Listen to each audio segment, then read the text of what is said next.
Hi, everyone. This is Michelle Gramoglia, the President and CEO here at Woodland Pond, and this is my weekly address for Tuesday. Today is Tuesday, October 1st, 2024. I wanted to start with some calendar items today, and we only have a couple, actually. It has been such a crazy month, and then yesterday with the farmers market, which was fantastic. Um, we have got today at 2:30 in the Health Center Great Room a an encore performance of the musical showcase for our 15-year anniversary, which will feature residents and staff members. We are on masks in the health center right now, and everyone does have to sign in and enter in through reception. So please do make sure that you do that. And on Friday, at 2:30 in the great room as well, we do have the illusionist Thomas Baker coming. And if you like illusionists or magicians, I guess, then you will not want to miss that. That's at 2:30 in the great room on Friday. A few reminders before I get into items from the suggestion box. We are still looking for time capsule items, and we will continue to postpone the time capsule ceremony until we have items adequate to fill up the time capsule. I think what we'll do for the Chanticleer is maybe put in some suggestions for the time capsule. I know it seems a little bit amorphous at this point, trying to figure out what are we talking about when we're thinking about what kinds of items might go into the time capsule. So we'll give you some ideas and let's see if we can fill that baby up, and then we'll get it buried in a ceremony at a time and date to be determined. Uh, some new calendar items for you to look out for, particular to the new trail on your fitness calendar for October. Matt has been able to carve out some time in his schedule to add trail walks. Right now, we are able to add them on Friday afternoons at 1 p.m. So they will meet in the lobby at Friday at 1 p.m. and walk the new trail system. And that will be a great walk for everyone. So please do plan on adding those. In your email today, you will have seen from Constant Contact something sent to you on behalf of the Residents Council. That will also possibly looks like it have come from Lindsay Marcus, my assistant. That is the list and biographies on the candidates for Residents Council. That vote will be coming up. This is a great way for you to get to see a little bit about each of those candidates on paper. And very soon there will be a Meet the Candidate event coming up. And it's really important that you all take the time to vote on those candidates. The Residents Council does represent you on matters when they arise. So please do look for that in your email. If for some reason you did not get that email, this is a great opportunity to look for that and test that out and let concierge know. We can make sure that we have the correct email address for you on file. The new coffee machine is in place for those of you that lamented the change to the fresh coffee in lieu of the always accessible, slightly different quality coffee. Phil has listened, and we did put back the different quality coffee that's back by the pub. So it is back to being available 24/7. Although that was not the policy. It was supposed to be 7 a.m. to 11 a.m. if you look at the resident handbook, but we have acquiesced, and you do have it now available 24/7. The quality is the quality, but the availability is now the availability that you've asked for. I hope you enjoy, and please do give us your feedback either in the Happy or Not machine or in either the rumor mill or the suggestion box. But there you go. A couple of things from the Happy or Not machine that I've seen over the last week. There was a comment, and this is something that comes up, not infrequently. Um, we do get comments pretty often about the level of spice, particularly the use of salt and pepper. And oftentimes there are comments about why do we add any salt at all in any of our dishes. And it's really important that I point out, and this is something that our dietitian has done talks on, various different folks from our culinary team, that one of the primary reasons that salt is used in the production of any type of food dish is because salt in the production of culinary items draws flavors out. So we don't over salt food dishes, but salt actually enhances the other flavors in dishes. And one of the things that happens with seniors is as you age, your taste buds are less, I guess, useful or less. I don't want to say useful, but they don't work as well as they did. So we have to season things more than we may have for younger folks. So all of the flavor profiles that we use necessarily have to be enhanced more. The the same flavor profiles that you get from adding salt and pepper to something at the table side is not the same thing as if you were to do it while you are cooking.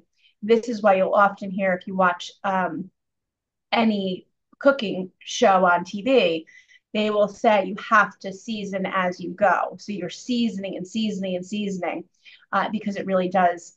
That's how the seasoning works. You simply don't get the same flavor profile at the table side. So this is why the seasoning happens as you cook. That being said, of course, we are cooking for seniors as we're constantly balancing the recipes in accordance with various health considerations. We have, of course, polled the residents, and we are aware of when you come into us, you do provide us with your histories and physicals. We are aware of the medications that you're on, your health diagnoses, and things like that. And while it is certainly a concern that some of you have related to hypertension and other things, there are a significant amount of residents that have issues with having too low sodium. So it's really a personal preference and a personal issue. But I can assure you, and I would very much encourage you to attend any of our registered dietitian talks if you have a specific concern about your own sodium issues or things like that. But very much so, we are partnered with Sodexo and their deep culinary team and our full-time registered dietitian so that we are making sure that we're threading a very, very important but very fine line in terms of creating those flavor profiles, but also making sure that we're balancing all important culinary desires. A few other things. I had seen something about somebody was expecting something. I think it was an Italian cookie or dessert. Didn't quite look like the Google image. I happened to take the opportunity to look at the Google image, and what I found on Google was multiple different, 6 or 8 different images. So I got a chuckle out of that. None of them even looked like themselves, let alone I didn't see what we served, but I got a chuckle out of that. Another comment that the person didn't like the dish that was served. And again, I would encourage you anytime that happens, please make sure to tell your server right away because we want nothing more than to have you walk away satisfied. And because the weekly address this week is rather light, I thought I would take the time to read whatever we have from the suggestion box and the rumor mill this week. So the first is that the concrete 4 steps leading from Danskin Way to the parking lot should be converted to a ramp so it's accessible for rollators and wheelchairs.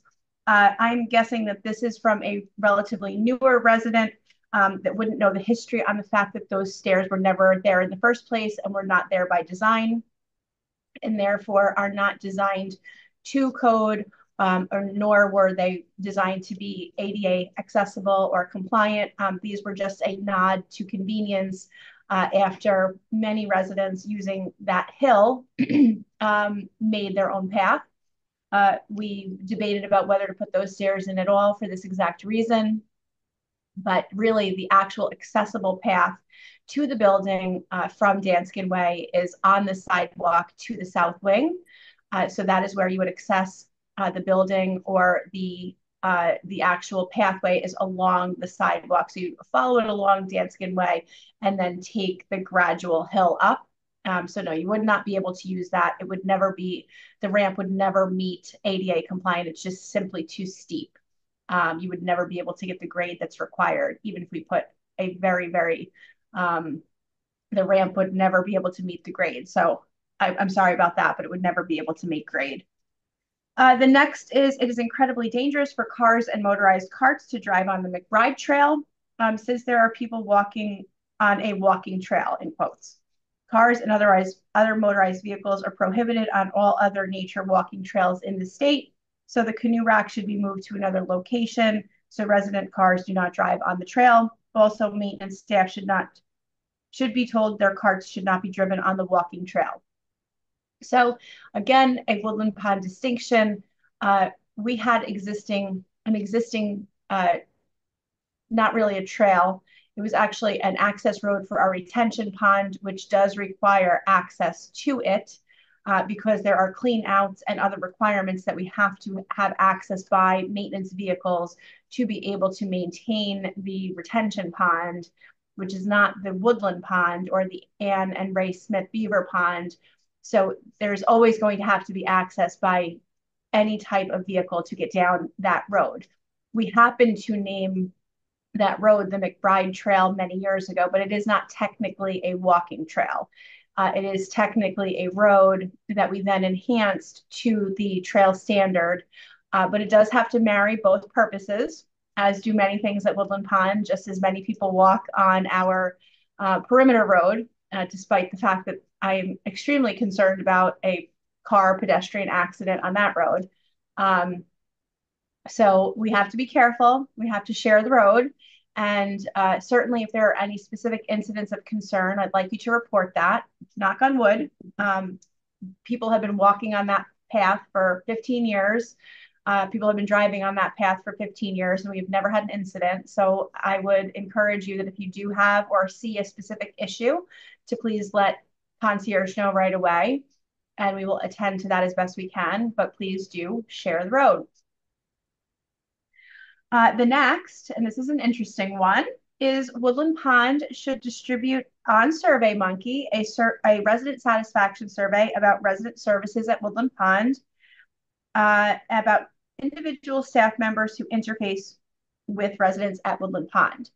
I would like to encourage that if you have a concern about any staff member, that you just put that right into the satisfaction the suggestion box or send me an email. We can do a general resident services satisfaction survey or a survey about resident services in general. We haven't done one in a long time. We can explore that. That's not an issue. But if you do have any specific concern, I'm not able to quite tell from the tone of this comment if there is a specific concern or if you're just asking us to do a survey. So I'll address it in kind of both ways. We certainly could do a survey just to sort of take the temperature. But at any time, if you have any concerns about anything, please don't hesitate. We've given you lots of avenues to give feedback. We're always listening, and we always try to be responsive.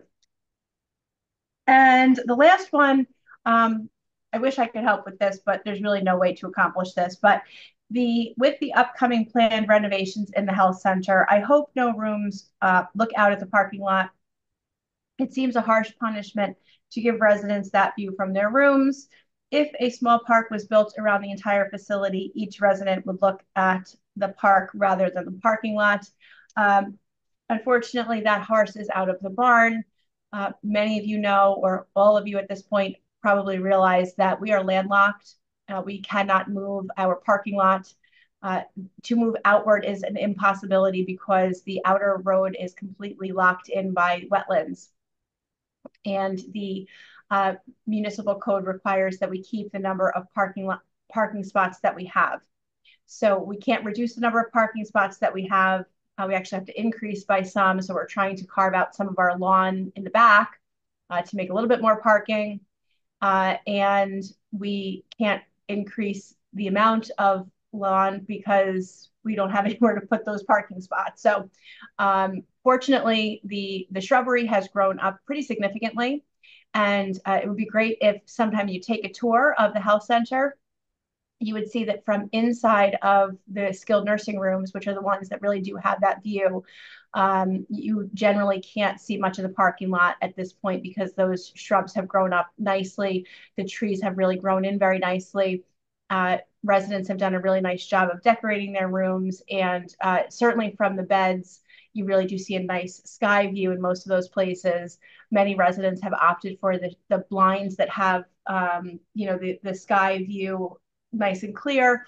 But that's a design decision that was made about 20 years ago, and we are locked in on that. So please do keep these suggestions, comments, rumors coming. We always listen. We always want to be responsive, and I hope you have a fantastic day. Thanks so much. Bye.